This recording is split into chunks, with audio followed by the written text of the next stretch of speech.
前来看中华鹿港自动驾驶的观光小巴士，今仔日正式来就路。这个路线是西行到江滨工业区内的4大观光工场，行驶的距离12.6公里，每一抓大约45分钟。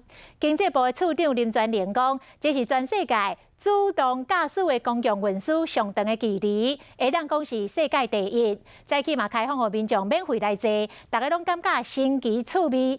也毋过嘛有人感觉讲，伫打东的时阵伤急伤猛咯，希望会当做调整。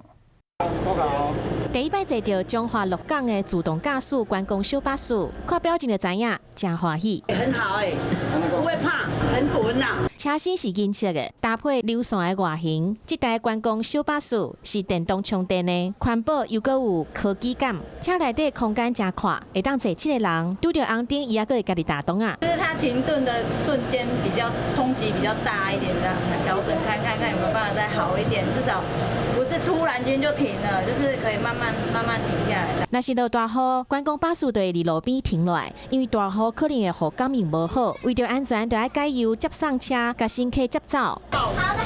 这台无人驾驶的观光巴士会去中华鹿港江滨工业区内底4间观光工场，距离差不多12.6公里，路程45分钟。经济部处长林全玲讲，这是全球自动驾驶公共运输上长的距离，嘛会当讲是世界第一名。今日开始就当注文啊，9月底进前坐免费哦。